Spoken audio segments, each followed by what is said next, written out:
Saudara, Happy New Year sekali lagi. Saudara, saya mempunyai kecenderungan untuk bilang Happy New Year terlalu banyak. Jadi maafin saya kalau nanti sampai bulan depan saya masih bilang Happy New Year kepada setiap saudara. Saudara yang di belakang bisa dengar saya dengan baik?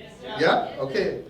Alright. Saudara, minggu lalu kita memulai serial khotbah yang kita beri judul Jadikan tahun 2016 tahun terbaik Anda. Serial khotbah adalah ketika kita memilih sebuah topik, lalu kita membicarakannya beberapa minggu ke depan, saudara. Dan minggu lalu kita berkata untuk membuat tahun 2016 ini menjadi tahun terbaik kita mau memulainya dengan baik. Kita mau memulainya bersama dengan Tuhan. Oleh sebab itu minggu lalu kita mendeklarasikan atau mengundang semua jemaat Tuhan untuk mengadakan 21 days prayer fasting. Kita ingin memulai bersama dengan Tuhan. Sekali lagi kita ingin lebih intim bersama dengan Tuhan. Jadi itu yang kita bicarakan minggu lalu, saudara. Saudara bisa sekali lagi ke Facebook untuk melihat rekaman khotbah minggu lalu atau ke YouTube, saudara. Nah, hari ini saya ingin berbicara kepada setiap Anda tentang yang saya sebut dengan hidup yang transparan atau a transparent life. Hidup yang transparan. Saudara, ini adalah kehidupan yang Tuhan mau dari kita. Dan saya berjanji kalau saudara mempraktekkan hidup yang transparan, tahun 2016 akan menjadi tahun terbaik dalam kehidupan Anda.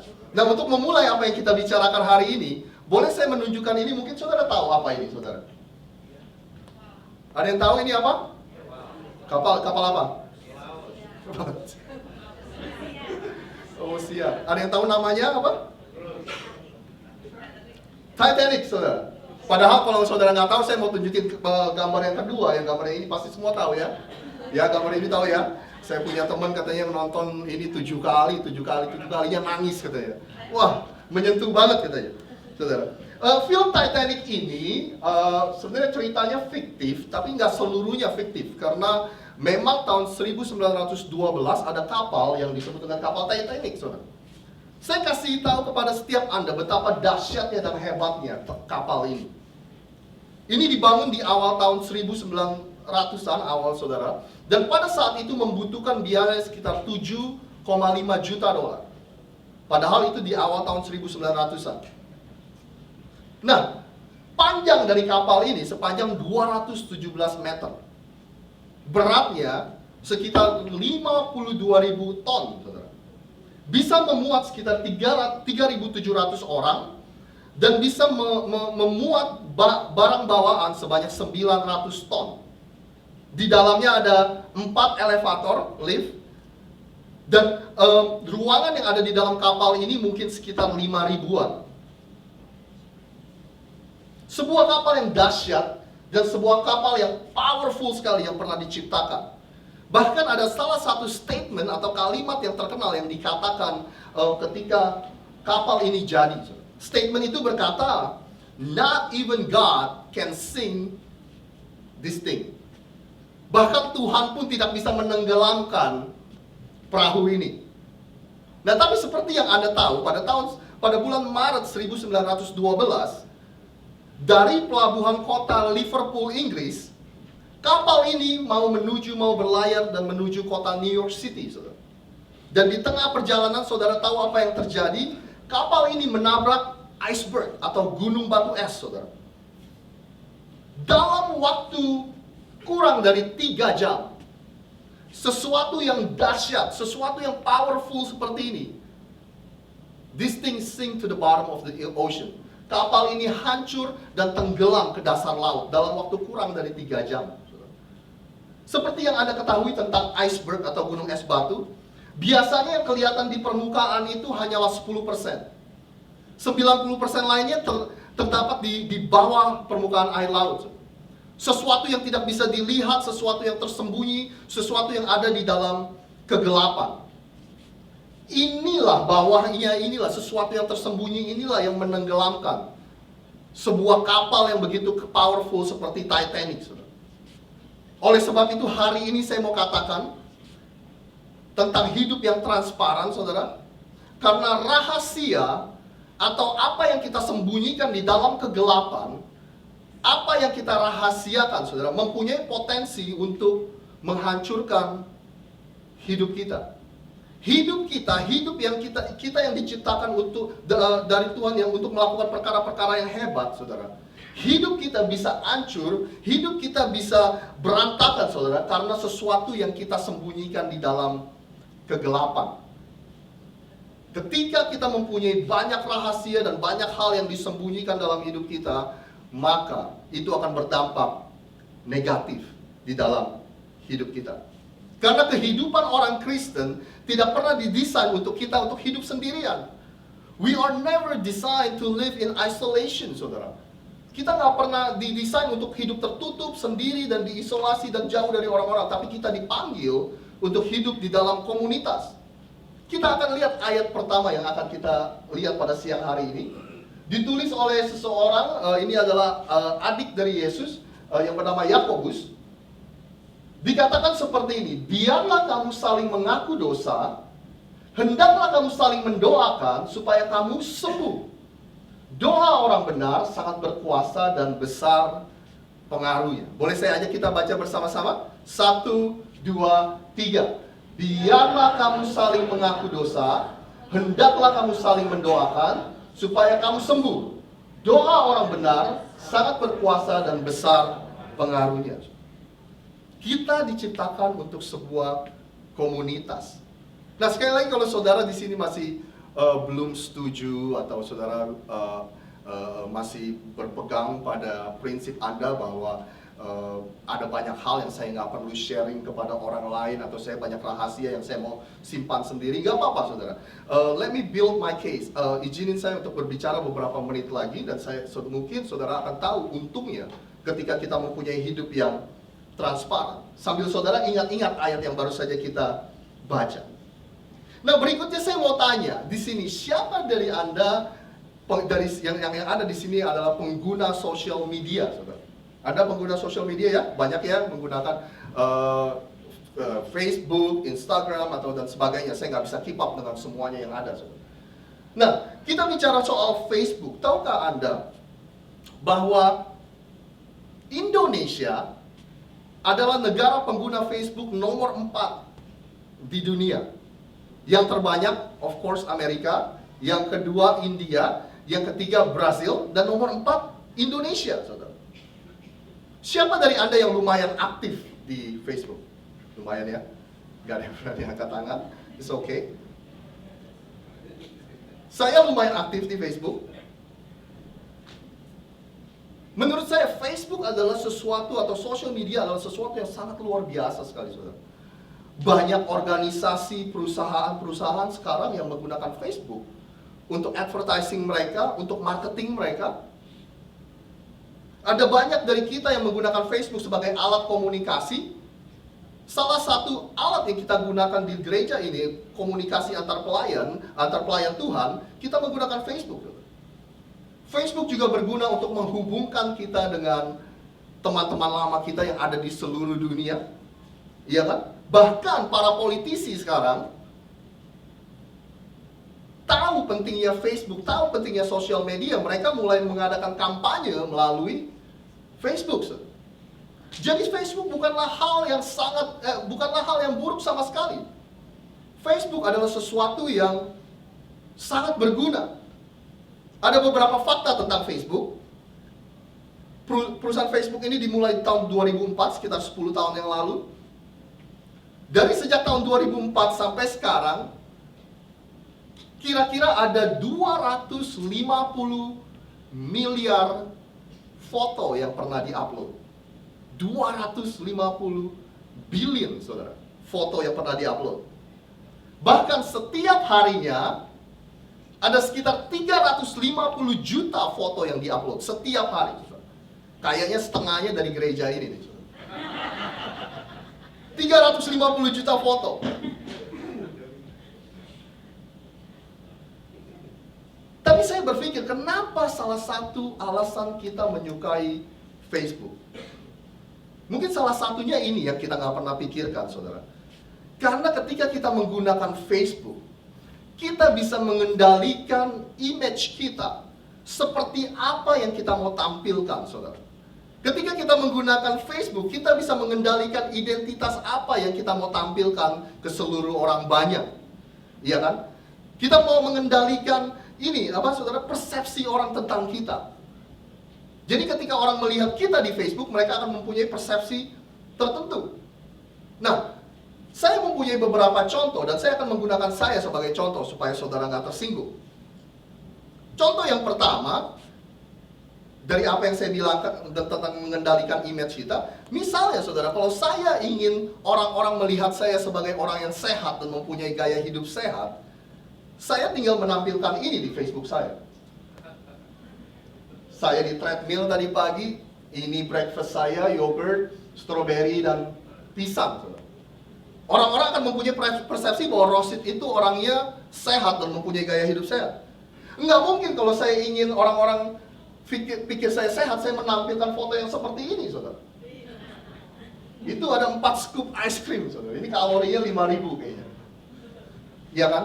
Nah, kalau saya ingin kelihatan menjadi suami yang baik, kelihatan menjadi ayah yang baik, menghabiskan waktu bersama dengan anak saya, ini yang saya tampilkan. Orang-orang akan lihat, saudara, wah, Rosid ternyata suami yang baik dan ayah yang baik. Ya kan? Kalau saya ingin kelihatan rohani, saudara, saya tinggal tampilkan ini di Facebook. Ya kan? Baca Alkitab, sambil ngopi, saudara. Orang-orang akan berpersepsi bahwa saya ini adalah orang yang rohani. Atau mungkin contoh lainnya, mungkin ada banyak dari Anda yang mengambil foto 20 kali, ya kan? Akhirnya pilih salah satu yang terbaik dan di-upload. Atau mungkin kita edit selama 20 menit baru kita upload, saudara. Hebatnya Facebook ini, kita bisa mengendalikan apa yang orang lain pikirkan tentang kita. Kita bisa menciptakan sebuah image tentang kita yang orang lain akan lihat, saudara. Nah, tapi ada satu masalah. Masalahnya satu, saya akan gambarkan, saudara.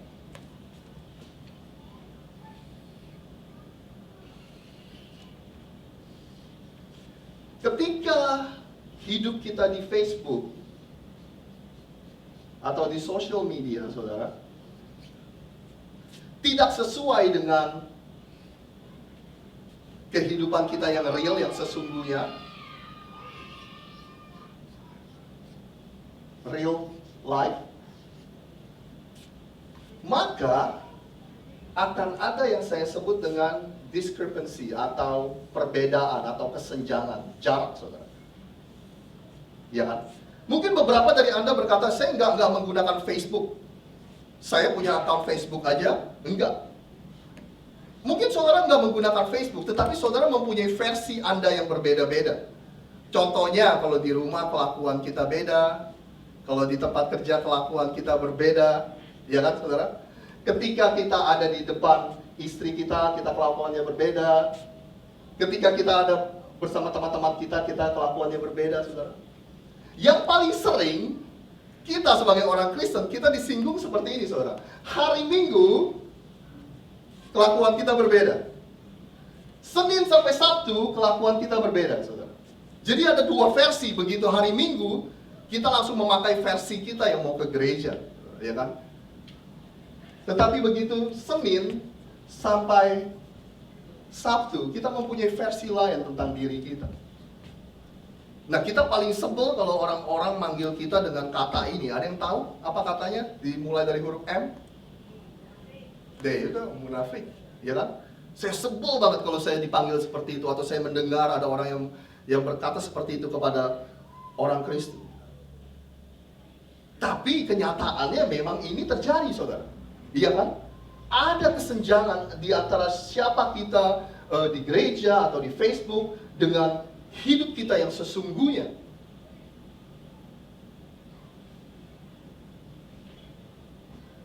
Jadi, inilah yang saya sebut dengan discrepancy atau jarak atau perbedaan, saudara. Nah, kalau nggak berhati-hati, pendeta juga bisa terjadi ini, saudara. Kalau tidak berhati-hati, Rosid yang Anda lihat di depan jemaat yang berdiri hari Minggu di mimbar bisa berbeda dengan Rosid yang ada di rumah. Rosid yang berdiri di depan Anda setiap minggu khotbah bisa berbeda ketika dia ada di luar gereja. Oleh sebab itu salah satu penginjil yang paling terkenal yang namanya Billy Graham, saudara, penginjil yang di generasi kita yang begitu dikenal banyak orang. Billy Graham suatu saat ditanya, Pastor Billy, suatu hari nanti kamu mau dikenal sebagai seseorang yang seperti apa sih? Jawaban dia simple sekali, saudara. I want to be known as someone who do what I preach. Saya mau dikenal sebagai orang yang melakukan apa yang saya khotbahkan. Awalnya saya mendengar itu sangat sederhana sekali. Tapi lama-kelamaan melakukan ini, saudara, kita tahu bahwa ini nggak mudah. Nah, sekali lagi, saudara, ketika kita mempunyai jarak ini, apa sih yang ada di dalam sini? Karena ini adalah sesuatu yang kita nggak mau orang lain tahu. Benar nggak? Karena ini adalah sesuatu yang kita simpan baik-baik di dalam kehidupan kita. Di dalam, supaya nggak ada orang yang tahu, saudara. Ini adalah sesuatu yang mudah-mudahan orang nggak akan tahu tentang diri saya.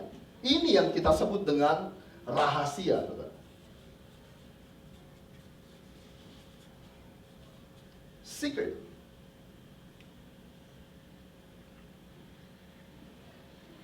Ada beberapa hal yang sangat buruk tentang rahasia ini.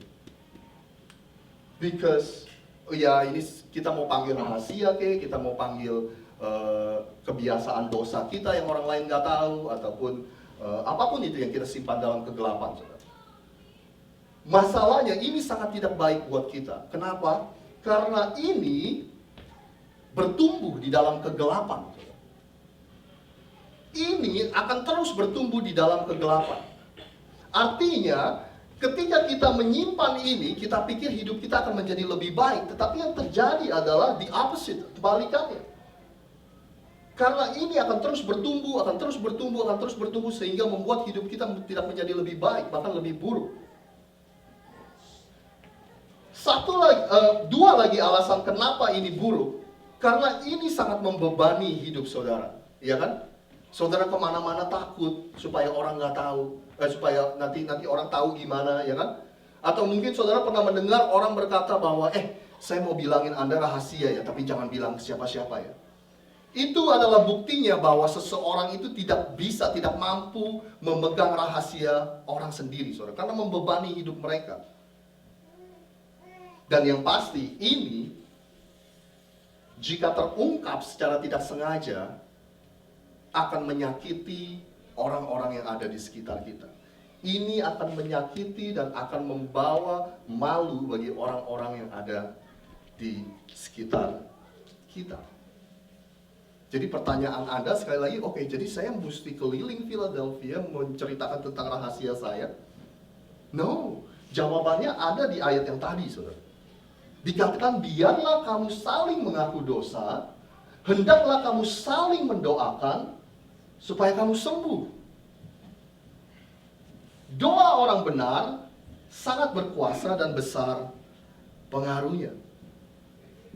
Saudara tidak perlu menceritakan tentang apa yang saudara gumulkan atau rahasia pribadi Anda kepada orang-orang yang nggak akan membantu Anda untuk mendoakan masalah Anda. Nggak perlu.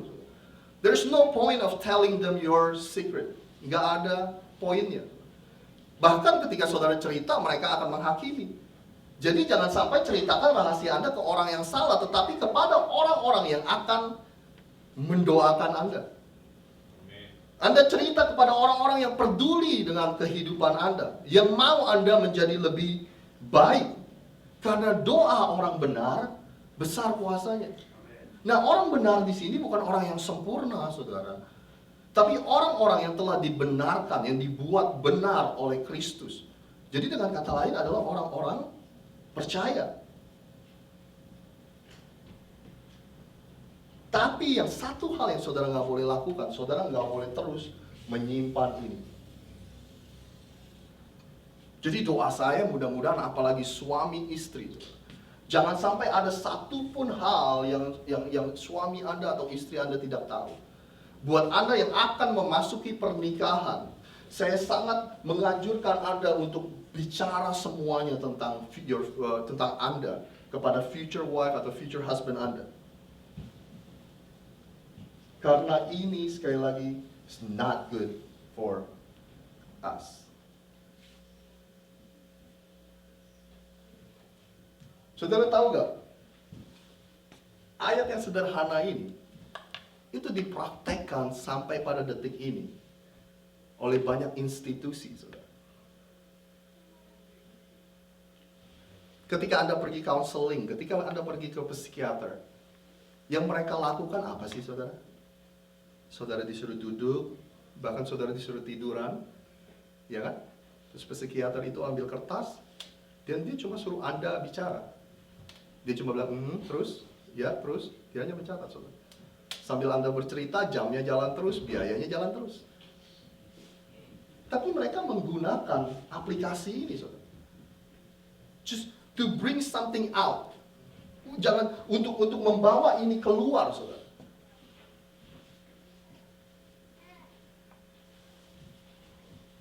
Ada sesuatu tentang ini yang saya tidak bisa jelaskan. Tetapi ketika ini dibawa keluar dan diekspos, kayaknya kuasa dosa itu sudah tidak lagi berkuasa di dalam hidup kita. Saya nggak tahu menjelaskannya seperti apa, tetapi when you bring something out of your life atau your darker secret, I think I have the picture ya. Cahaya terang itu sepertinya kayak mengalahkan kegelapan. Jadi apa yang kita simpan di dalam kegelapan, ketika kita expose, ketika kita keluarkan, that light, cahaya itu yang akan mengalahkan kekuatan dosa itu, sehingga dosa tidak lagi berkuasa di dalam hidup kita.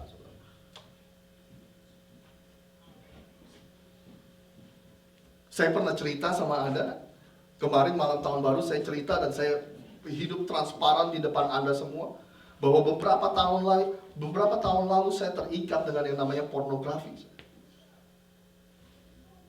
Selama bertahun-tahun saya terikat dengan yang namanya pornografi. Suatu saat kita mempunyai acara khusus, kita mempunyai acara khusus gitu, pria-pria. Dan di acara itu setiap orang dikasih kesempatan untuk maju. Ya biasanya masalah pria nggak jauh-jauh, saudara, pornografi lah, judi lah, nggak jauh-jauh dari situ-situ aja, saudara. Biasanya sexual sin itu ada di situ. Dan saya mempunyai kesempatan pada waktu itu, saya nggak ingat di sesi yang keberapa, tapi saya akhirnya maju.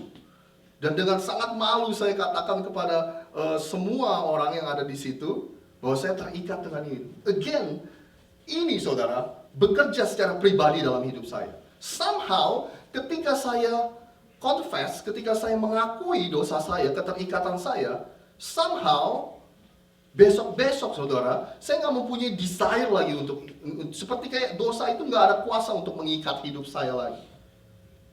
Jangan-jangan ayat yang tadi benar-benar berkuasa. Mengaku dosa lah satu dengan yang lain. Oleh sebab itu di tempat ini kita mempunyai yang namanya life group. Kita berkumpul di kelompok kecil dan kita sharing tentang masalah dan struggle kita, saudara. Kalau saudara pernah menolong orang, counseling, ya kan? Selama orang itu tidak terbuka secara total dengan Anda tidak bisa menolongnya, bukan, saudara? Karena tidak pernah diekspos keluar. Ini adalah sesuatu yang menakutkan. But again, if you want to make 2016 your best year, ini adalah sesuatu yang tidak mudah, saudara. Tapi kalau saudara mau membuat tahun 2016 menjadi tahun yang terbaik Anda harus mempunyai gaya hidup yang transparan.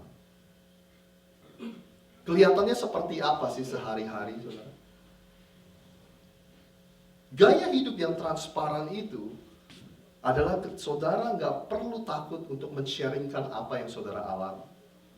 Jangan percaya dengan culture kita, saudara. Jangan percaya dengan kebudayaan kita. Kebudayaan kita berkata bahwa jangan tunjukkan kelemahan Anda di depan orang lain, because it's a sign of weaknesses. Itu adalah tanda-tanda bahwa Anda adalah orang yang lemah. No. Di dalam kebudayaan, in the culture of the kingdom of God, ketika Anda transparan, justru itulah sign of strength atau tanda-tanda kekuatan. Tanda Anda secure, tanda Anda percaya sama Tuhan bisa memulihkan Anda. Tanda Anda percaya dengan kuasa doa teman-teman Anda. Apa sih kelihatannya di setiap hari ini? Saudara, apa maksudnya prakteknya itu gimana sih setiap hari? Saudara harus cari seseorang, accountability partner, partner seseorang saudara, yang akan berkata tidak kepada saudara. Saya punya beberapa teman yang berkata bahwa karena dia tahu pergumulan saya masa lalu tentang pornografi, dia juga datang kepada saya dan berkata, saya juga terikat dengan pornografi. Dan saya bilang kepada teman saya, itu adalah langkah yang sangat pertama, karena kamu udah mengambil langkah pertama, kamu udah confess, kamu udah terbuka dengan orang lain. Nah, yang kedua, kalau misalnya kamu mau benar-benar sembuh dari pornografi, do something. Cari seseorang yang akan ngecek hidup saudara, yang akan bertanya kepada Anda, gimana? Masih jatuh gak? Gimana yang kuat ya? Cari seseorang yang akan yang saudara harus bertanggung jawab kepadanya, saudara. Saya sering bilang kepada teman-teman yang juga cerita tentang pergumulannya kepada saya, kalau kamu mau benar-benar sembuh, pindahin aja komputer kamu ke ruang tamu. Jangan pakai komputer lagi di kamar. Kalau kamu mau benar-benar sembuh, buka aja pintu lebar-lebar waktu kamu pakai laptop. Kalau kamu ingin benar-benar sembuh, ada saudara software di luar sana yang akan mengkonekkan komputer Anda dengan komputer teman Anda. Setiap apa yang Anda lihat di komputer, teman Anda tahu. Kalau Anda benar-benar ingin sembuh, itu cuma pilihan aja bagi Anda yang mau sembuh. Tapi kalau kita mau terus terikat dalam dosa, we don't have to do anything. Jadi ini sangat powerful sekali saudara, ketika kita mempunyai gaya hidup yang transparan. Oleh sebab itu sekarang saya nggak pernah main-main di daerah situ saudara. Yang saya pernah share sama saudara malam tahun baru kemarin, bahwa kalau ada berita atau gambar atau video yang menjurus ke arah sana, I don't even wanna know. Saya nggak mau lihat, saya nggak mau apa. Jadi sekarang kalau misalnya komputer pribadi saya dipakai untuk di gereja, saya nggak pernah takut ada tiba-tiba gambar muncul gitu. Atau bahkan kalau telepon saya ketinggalan di rumah Anda atau di gereja ini, saya nggak pernah takut kalau ada orang yang membuka telepon saya, karena memang nggak ada apa-apa, saudara. Jadi hiduplah yang transparan. Nah, yang terakhir saudara, saya tahu kalau misalnya saya bertanya kepada setiap dari Anda, siapa di sini yang tahun 2016 ini ingin membantu orang lebih sering lagi? Ya kan, pasti Anda akan mengangkat tangan. Karena you guys are amazing people, saudara, ada orang-orang yang luar biasa, orang-orang yang ringan tangan untuk membantu orang. Nah, dengan hidup yang transparan, saudara, orang akan bisa lebih nyambung kepada saudara. Dengan hidup yang transparan, people can relate to you better. Ya kan? Oleh sebab itu, waktu pertama kali saya melakukan ini atau memulai gereja, saudara, saya sudah berjanji, saya ingin mempunyai hidup yang transparan di depan jemaat. Saya nggak mau jemaat saya mempunyai persepsi bahwa saya adalah orang yang sempurna. Saya bilang saya sempurna juga nggak ada yang percaya kok, ya kan? Jadi ketika kita mempunyai hidup yang transparan, orang akan relate ke kita lebih baik. Kalau saya di sini berbicara tentang sesuatu hal yang wow gitu, saudara nggak akan bisa nyambung dengan hidup saudara. Paling yang saudara bilang, ya udahlah, dia doang yang bisa, saya mah nggak bisa. Because it's hard, it's too perfect. Orang-orang nggak percaya, saudara. Kita bilang hidup kita sempurna juga nggak ada yang percaya, ya kan? Semua orang juga tahu hidup kita nggak sempurna. Nah, oleh sebab itu sekali lagi saudara, hidup yang transparan akan membantu banyak sekali orang. Keterampilan Anda dalam menghafal Alkitab, keterampilan Anda untuk bersikap Anda itu sempurna di depan orang-orang, itu akan membantu orang sedikit. Tetapi ketika hidup Anda bisa direlate, ketika orang bisa nyambung dan bisa belajar dari hidup Anda, ketika orang tahu bahwa ternyata dia juga masih struggle, ternyata dia juga masih bergumul, orang juga akan lebih gampang saudara belajar dari Anda. Ya kan? Anda baca Alkitab tertidur, saya juga saudara. Anda kemarin naik mobil dipotong, Anda hampir buka jendela, hampir ngatain orang saudara. Guess what? Saya juga. Anda mungkin memperlakukan atau berkata kasar kepada istri Anda. Mungkin Anda tidak sengaja memperlakukan istri Anda dengan tidak baik. Saya juga terkadang-kadang seperti itu. Mungkin semalam waktu semua orang sudah tidur, Anda ambil satu bag of chips dan Anda makan ketika nggak ada orang. Anda makan potato chips. Atau ketika nggak ada orang, Anda makan yang banyak, makan es krim 1 galon, saudara. Karena saudara malu, sembunyi-sembunyi. Saya juga terkadang gitu. Jadi mudah-mudahan kita bisa mempunyai hidup yang transparan. Sekali lagi saudara, this thing is very dangerous. Ini akan bertumbuh di dalam kegelapan, ini akan membawa malu dalam hidup kita. Hiduplah di dalam komunitas. Tahun ini saudara, cari komunitas dan commit to it. Carilah komunitas dan bikin komitmen kepada komunitas itu. Karena Anda tidak pernah dipanggil untuk hidup sendiri. Sebagai pengikut Yesus, kita dipanggil untuk hidup di dalam komunitas. Oke? Everybody's any question? Okay, no. Alright. Saudara, kita akan berdoa dan setelah itu kita akan makan siang dan mudah-mudahan Anda bisa mengambil waktu untuk makan siang bersama-sama dengan kita. Saya boleh undang semua untuk bangkit berdiri.